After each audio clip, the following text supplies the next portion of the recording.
I believe there's a huge difference in the way that successful people and unsuccessful people think. And I believe that success itself is not some big mystery that people haven't figured out before, even though when we are struggling and we're fighting and we're just trying to make it through day by day and get better and better and better, it can feel like this arduous, unknowable process, but success has been figured out. And we all know it's a mindset game. I mean, most of success is just about how we use our psychology. I remember when I was going to start my business and I really wanted to be good at it. You know, I was trying to become an author and a speaker and do these types of videos and do some online training for people on the topics of motivation and marketing. And you know, all these people were saying, well, Brendan, you may or may not be successful at that, you're, blah, blah, blah. And I thought, it's a weird thing. It's not like there's a trait of successful people. You look across history and successful people, they're not from a given background. They don't come from a specific economic stature. They're not in a position where, they're one demographic or another demographic. I mean, it's all over. I mean, we've got thousands of collective years of history. People succeed. Some people do, some people don't. And I think it more comes down to how do we manage our mind and how do we manage our days? And I think that there's a difference between successful people and unsuccessful people in the way they particularly think about approaching something new. I think unsuccessful people, when they have a big dream and they start thinking about what's going to be required to accomplish that dream, they get very limiting in their beliefs about themselves and what's possible. And specifically, they say three types of things. The first thing they often say is, well, I don't know how to do that, so they stop. They say, I don't have those things, so they stop. Or they say, I don't know, I'm not like those people. I'm not like that. And so they stop. But successful people have a different way. They have the same thing.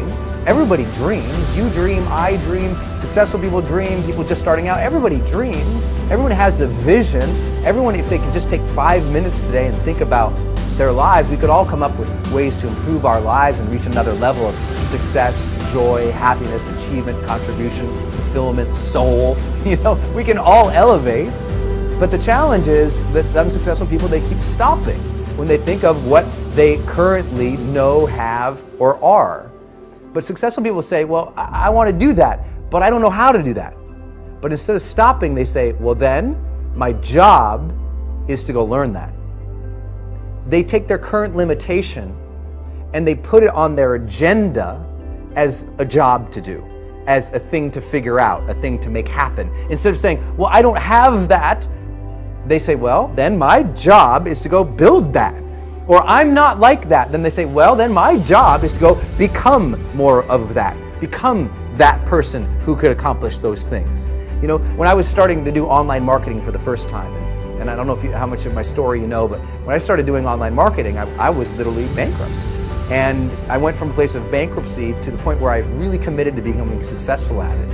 And in 18 months, I made $4.8 million, 4.6 collected. It was just a huge leap, right, in difference from bankrupt to multi-millionaire in the span of 18 months. But what made that breakthrough wasn't that I had new opportunities. It wasn't that I had new technologies. It wasn't like, wow, there's the internet now. Those things were already there. I went from this level of thinking to this level of thinking. I used to say, well, I don't know how to build a web page. So I said, agenda, figure out how to build a web page. And I spent hours and hours and hours at nights, on weekends from my job, figuring out how to do that. And I said, well, I don't have one of those lists. I don't have any subscribers. Nobody knows who I am. So I said, job, go build a list. Go get subscribers. Go add value and content out in the marketplace and they'll come. Just keep putting stuff out there. And I also didn't say, oh my gosh, well, I have that dream. I can't have that because I'm not like that. Because I wasn't a public speaker. I didn't know how to do video. I wasn't like, well, I'm not one of those video people. Well, I'm not a public speaker. So I said, you know what? I have to go learn that art. I have to go become a better speaker, a better communicator. I have to go become more confident. I have to go become a person capable of doing these things. I have to change myself to get there. I can't wait for circumstances to change so I can have my dream. Then our dreams would never happen. We have to get to the point of maturity in our lives where we say, okay, two things are going to change my life. Something new is going to come into my life and make me lucky and blessed. And maybe I can't count on that forever. And maybe now, instead, I have to consciously design my life and say, okay, now if I want to change, if I want my dream, something new has to come from me. I'm going to become a better person. I'm going to become a person who is more optimistic, who is more confident, who is more driven. Not because I am that now, but because we can grow. That you can become the type of person who you need to be to achieve your ideal life. You can start today living from your highest ideals, your highest sense of self, your strongest sense of self. You don't need permission. You don't need a guy like me to look at the video camera and say, you have now permission. But if you've been waiting for it, you have permission. It's like at some point in your life, you just say, okay, I have permission to become my best self. And by becoming your best self, you start to achieve your best things. You start to contribute better things. You start to become a better human being. You can do that now, today. So next time you're thinking about a big dream, don't think about the things that, well, I don't know how to do that, and stop. Think, I don't know how. So set it up on your calendar to go learn those things. I don't have that. Then set it up step by step to go build that. I'm not like that. Then set it up step by step to go develop those skill sets and those competencies so you can become that, and ultimately you can achieve that dream. It's there. It's waiting for you. Don't stop. Is to take a brave look at your life. Look at your life right now where it is. So let me ask you some questions. As you begin to look out on the future, look out on this year, let's take personal inventory. What has brought you here? As you begin to look at the things that took place this past year, did you get out of it what you wanted? Did you achieve the goals that you set out to achieve? What part of your life, or what things did you do that you don't want to be a part of your life?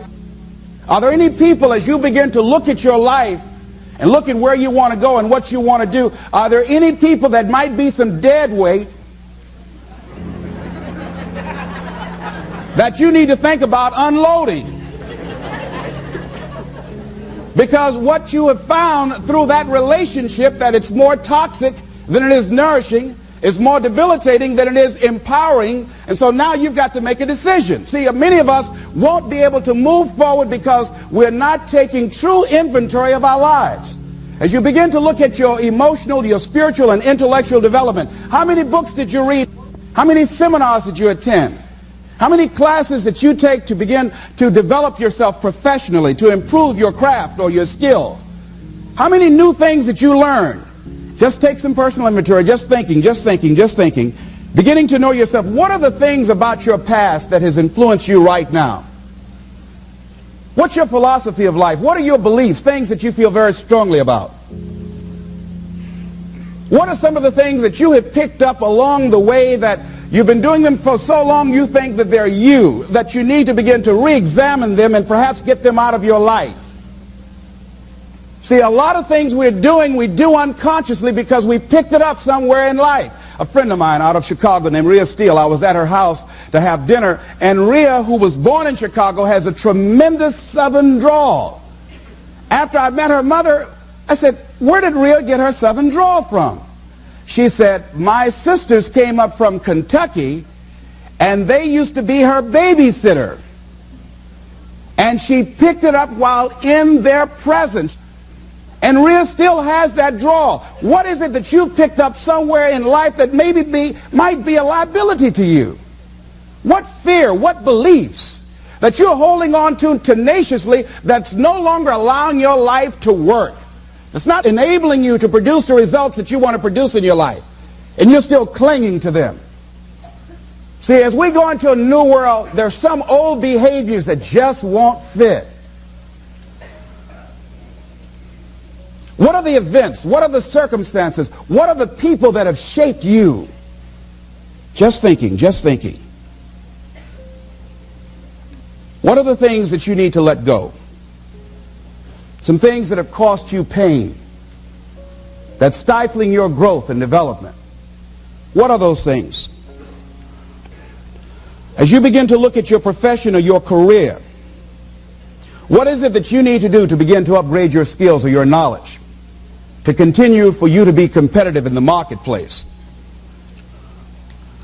As you begin to look at yourself and ask some of these questions, what is something that you're good at? Are you living your passion? Are you living your dream? What do you regard as your greatest personal achievement? What is the one thing that other people can do to make you most happy? Just think about these things. What would you do if you had 1 year to live and guaranteed success in anything you decided to do? What would that be? What would you do with your life if you had it to live over? Getting to know yourself. What is one value, one deep commitment from which you would never budge? What is one cause that you would like to become involved in to make a difference on the planet? I work in the Cook County Jail in Chicago. It gives my life a great deal of joy and fulfillment. Have you found something like that in your life that you could enjoy doing, working with people? I have a friend that's working with physically handicapped people. She said it's been the most rewarding experience she's ever had. She used to be a constantly depressed individual, always feeling sorry for herself. It has changed her life. She's a grateful person. She's found something that she's lost herself in. What is your biggest setback, failure, or defeat of the past year? What is it about you, if somebody really knew, they wouldn't get into a relationship with you?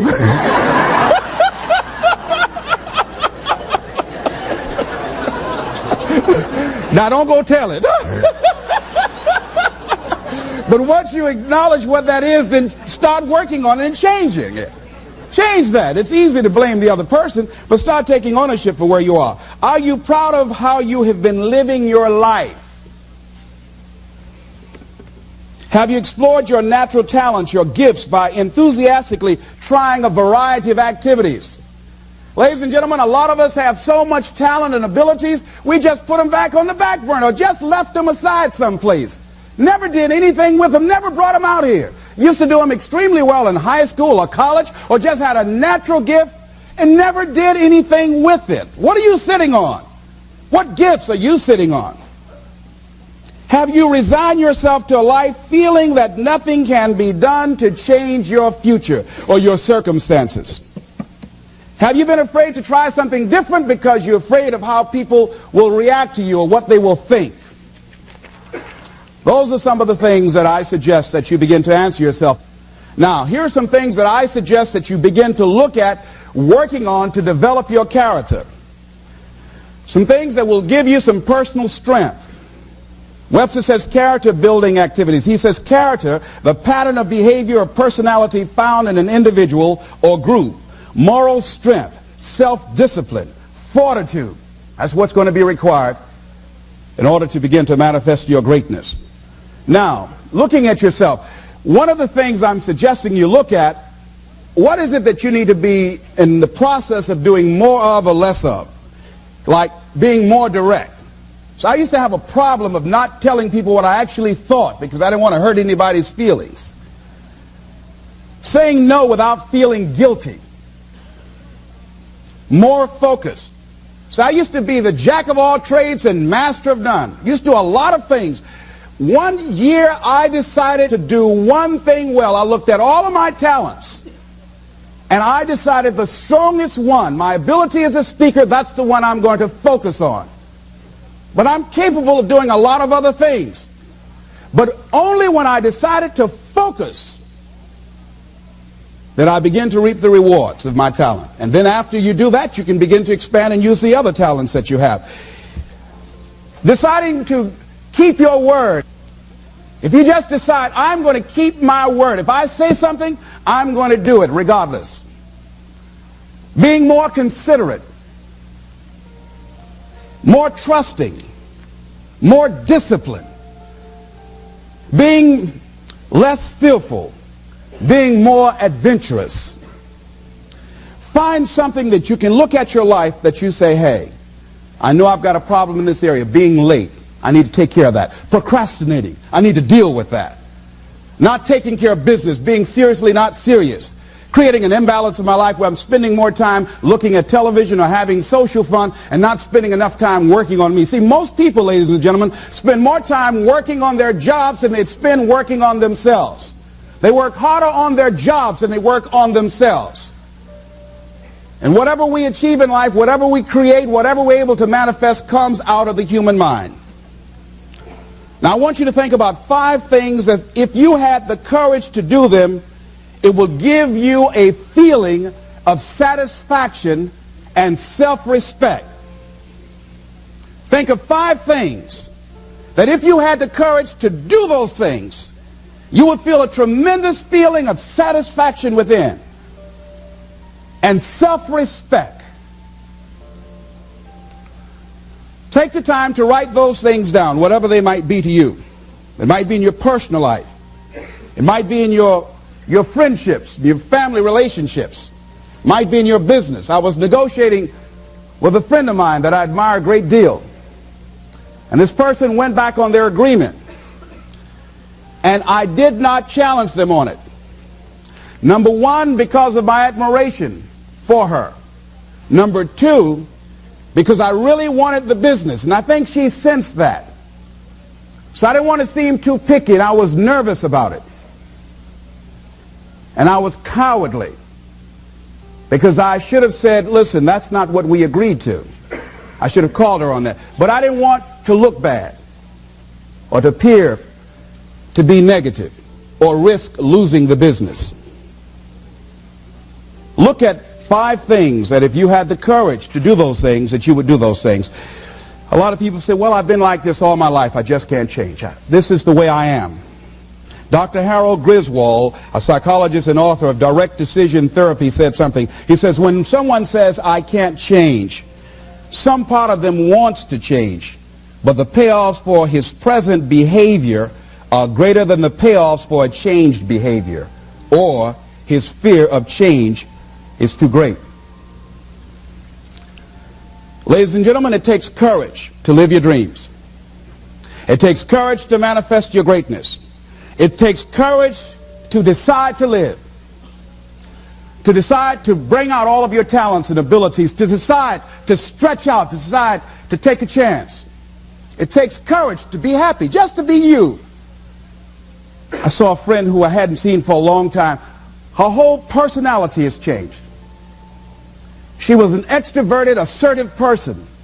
But because her husband has a fragile ego, when she's around him, she cow down to him. She plays to him. She's very silent. She doesn't express herself, her feelings. And there are many things she wants to do, but before she even make a decision of what she wants to do, she checks. How will he handle this? How will he see this? Will this be disruptive in our relationship? A lot of us readjust our behavior and we end up not being who we really are in deference to relationships, men and women. Looking at the word courage, Webster says the attitude of facing and dealing with anything recognized as dangerous, difficult, or painful instead of withdrawing from it. As you begin to look at where you want to go and take personal inventory, it's going to be very uncomfortable. That's why most people don't do it. It's very painful to admit your shortcomings, to admit your weaknesses. It's very painful to do that. It's much easier to withdraw from that and just ignore it. He goes on to say the courage of one's convictions, the courage to do what one thinks is right. As you begin to look at yourself and look at where you want to go with your life, it's very important for you to ask yourself a question as you look at various areas of your life. Is what you are doing right now, is it giving you what you want? If it's not giving you what you want, it's going to take courage to decide to do something differently. It takes courage to enjoy yourself. What are some of the self-defeating behaviors that we become involved in that prevent most people from enjoying themselves? Some people develop the "what's the use" attitude. Why bother? Some people have the "I really don't care." And they convince themselves that they don't care and they don't feel anything. And after a while, they really don't feel anything. Their lives are empty. Some people say, well, it's really not worth the hassle. Just too hard. It doesn't bother me anymore. The fact that I'm not living out my dream. The fact that I'm capable of doing more and I'm not doing it. The fact that I'm content but I'm not fulfilled. The fact that I'm not living my dream. Tom Rusk and Randy Reed in a book called I Want to Change But I Don't Know How said, People go through life many times playing it safe. He says that's the secret hope, that they say to themselves, if I never let myself feel too good, maybe I'll never get hurt too badly. A lot of people don't ever do the things they're capable of doing because they allow themselves to go along with the crowd, following the crowd. Many people have things they want to do, and they find themselves in relationships with people who are addicted to mediocrity, and they allow their behavior to influence their behavior. Following the crowd. Many people don't do it because of the fact that they allow their lack of self-confidence to immobilize them. I remember when I wanted to go into business for years, that was an agonizing thought in my mind. I wouldn't try it because I didn't believe that I could make it. Of the 5 things that you would like to do if you had the courage to do, I want you to pick one thing. Pick one.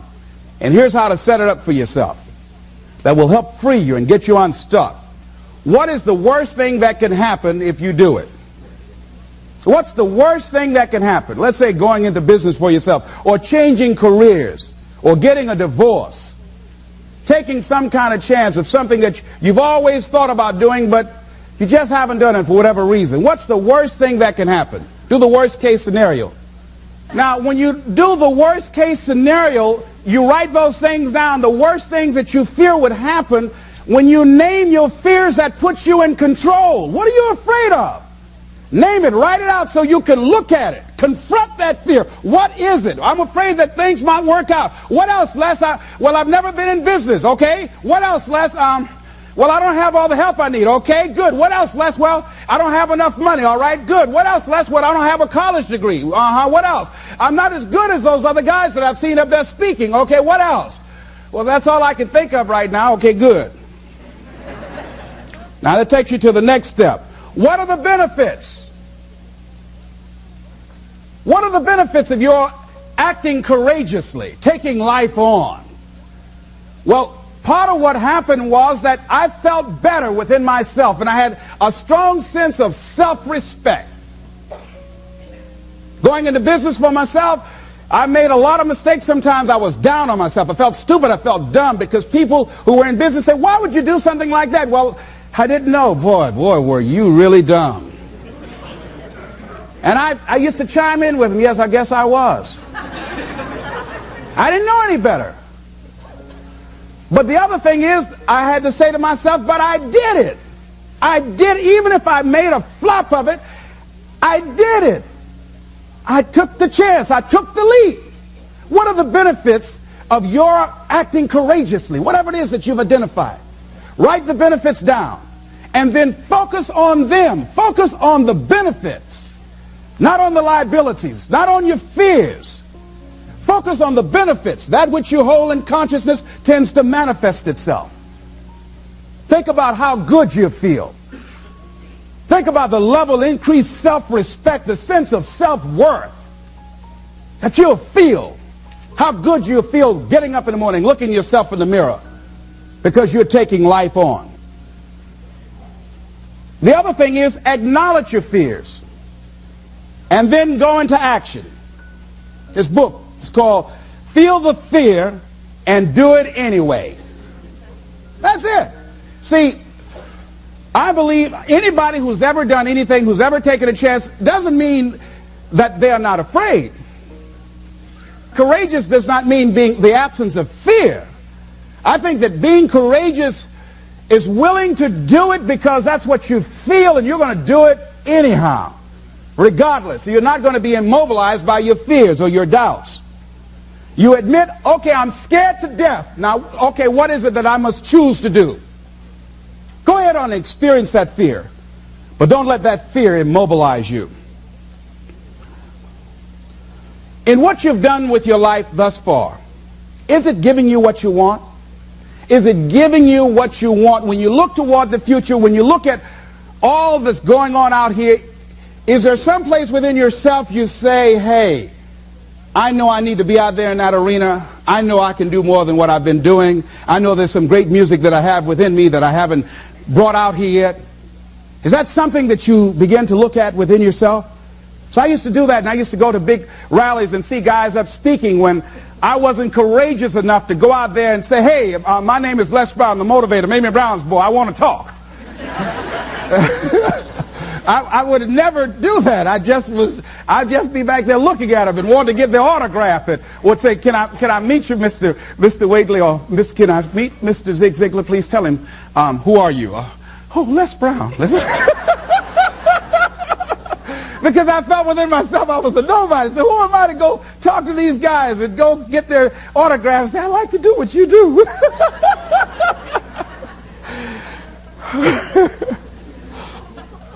See, I say if you look at your life, and if you're not getting what you want, you owe it to yourself to do something differently.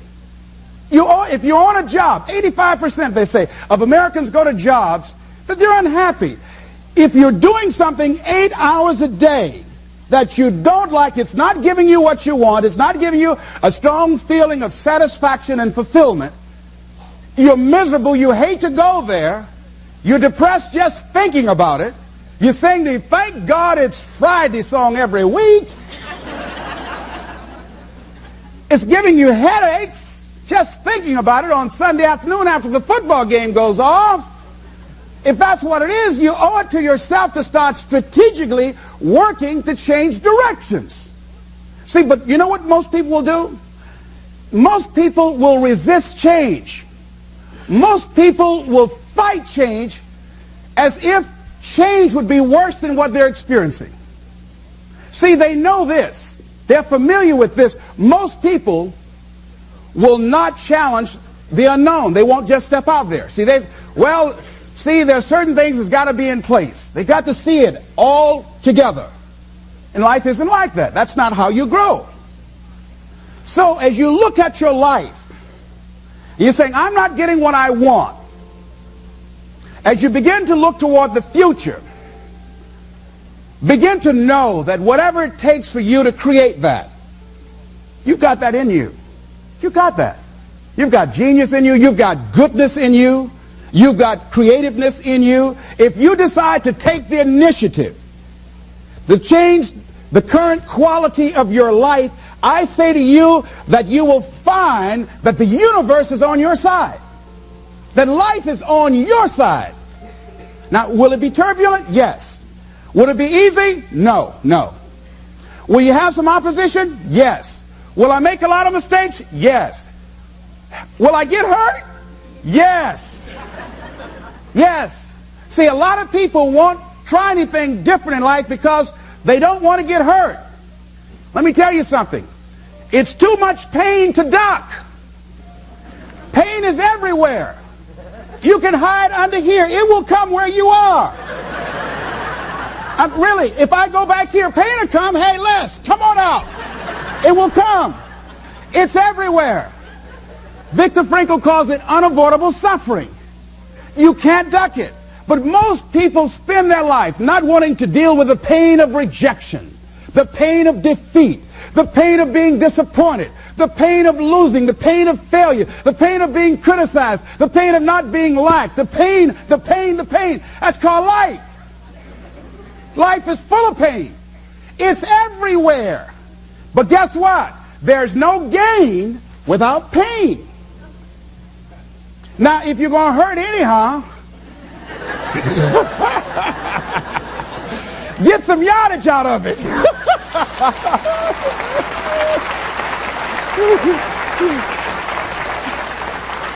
Because it's the pain of regret that you experience. If I had it to do over again, that's a pain. Don't you know that's something? When you know, I was in a seminar once and this lady stood up. If I had my life to live over again, she talked about all of the things that she would do. And you can feel the pain of regret in her voice. The pain of regret. She still experienced pain. She was trying not to experience the pain of defeat, the pain of disappointment, the pain of loss, the pain of lack of support. And she still experienced pain. It was right there. We can't get around it. Most people are governed by their habits, their fears, and the opinions of others. A lot of people never try anything differently because they have been convinced by people in their lives that they value that they can't do it. They're living within the context of the opinions that other people have of them, the low expectations. Many people doubt themselves because when they thought about doing something at some critical point in their lives, somebody they respected and honored, somebody they believed in, somebody that they loved, someone they trusted said, "You can't do that." And they accepted that. That's why I didn't go off to college. I had an instructor that I believed who said, "You're not college material, Mr. Brown. You're not as smart as your brother Wesley or your sister Margaret Ann. You're not college material. Why don't you try and get you a job at the post office? Try and do something with your hand, or go down to the Miami City Sanitation Department and see can you get a job there. Or why don't you try and go into the Army?" I took that test, Mr. Tellers, already. And what happened? I failed. I told you. Anybody fail the Army test, you're really in trouble. So I went down to the sanitation department to try and get a job, because that's what I believe was possible for me. As you look at your life, ask yourself the question, what would your life be like? What would your life look like if you decided not to care what people thought of you? What would your life be like if you decided to give up some of your fears? What would your life be like if you decided to become courageous? What would your life be like? If you decided to act on your dream, if you did what you felt in your heart. You know what courageous means? Tom Rusk and Randy Reed said. They said that courage comes from a French word which means of the heart. How does it feel to you? He says it's courage, you know, it takes courage to live. Says most people go through life not allowing themselves to step out because they don't want to let go. They don't want to be blown around. They don't want to be moved. The courage to face life's whirling wind of contradictions. The courage to love yourself. The courage to love. For years, I was afraid to love. The courage to take a chance. The courage to be who you are. He says courage isn't for somebody else, for medals, applause, or moral debts. Courage is what at that moment feels most right for you. Not just situational ethics, but what feels right in your heart. The word of the heart. What feels right in your heart. One great philosopher says, cowards die many times before their deaths. The valiant never taste of death but once. What does that mean? That valiant people aren't afraid? No, no, no. It means that they experience that fear and they move forward. They move forward anyhow. Many people are dead now. Many people are allowing their dreams to die. Many people are allowing their ideas to lie dormant and collect dust. Many people have all this talent and ability that they are allowing to be buried inside of them, that they will take with them to their graves because they didn't have the courage to be who they are. And I say, as you begin to look toward the future and manifesting your greatness, it's going to take everything in you, that your life deserves the concentrated effort to begin to look at how is it that I can express more of me? How is it that I can bring my ideas out here now? How is it? And start living with a sense of urgency, because you're here today, you're gone today. Life is unpredictable. It's uncertain. There are no guarantees. No guarantees out here at all. So holding back, what are you waiting on? Ask yourself, what's the benefit of your waiting? What's the benefit of your not living your dream? What's the benefit of not listening to yourself? Oh, please, listen to yourself. You know the feelings. If you start listening to the feelings in your heart, and I'm doing it now more every day, I find that my feelings, I can trust them. And I say to you that as you look toward the future, you look at life on a daily basis, if there's something that you have been given If you've heard something within yourself that you know that what you're doing now doesn't fit for you, it doesn't work for you, it's not giving you what you want, and there's something else that you want to do, don't allow that inner doubt in you to talk you out of it, to build a case on why you can't have it, to tell you why you're not good enough. You ignore that inner voice and all of the external voices. Don't judge the possibilities for what you can do based upon the circumstances, because the circumstances won't determine who you are. Don't determine what you're able to do based upon your resources. Don't determine what's possible for you based upon where your life is right now. Where your life is right now is not you. That's just what it is right now. But the possibilities for you are unlimited. If you're in a rebuilding process, it's unlimited. If you're coming back from adversity and devastation, it's unlimited of what you can do. That's the capacity of human beings. It doesn't matter how many mistakes you've made. It doesn't matter how many flops you've had. It doesn't matter how much money you've lost. In fact, I see it only as an investment of what you learn from life. Not losses, but investments of what's possible for you. And I say to you that once you start listening to yourself, and as you begin to act on your dream, as you start just trying to find your way, doing what you can with what you have, you will start seeing things opening up for you. You'll start attracting people. You say, where'd they come from? Things will start coming together, clicking for you. You say, whoa. You start brainstorming. Ideas will come out of nowhere as you focus on it. The key to it is to begin to focus on what it is you want to do. Why, Les? Why is that important? Because as you focus on that which you want to do, that which we focus on, that which we give our energy to, it will begin to multiply.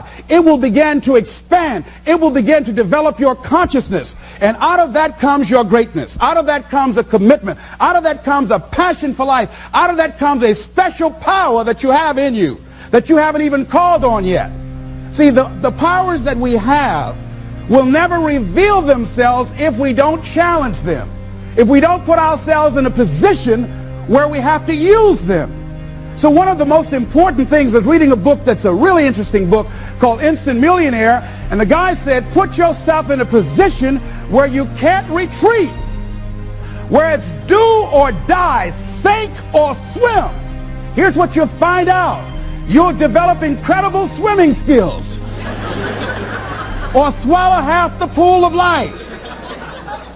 You'll find yourself stroking unlike you've ever seen before.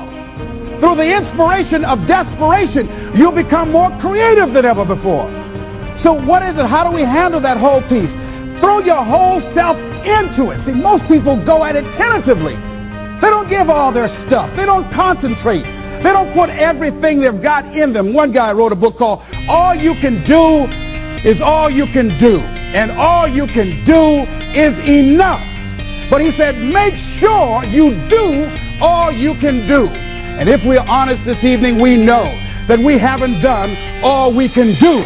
So as we look at the future, we can decide that from this day forward, as I look at my personal relationships, if I look at my professional relationships, if I look at my family relationships, if I look at all the dimensions of my life, looking at myself mentally, emotionally, and spiritually, I'm going to do all I can do to develop me, to bring my talent out here, to make a contribution to life.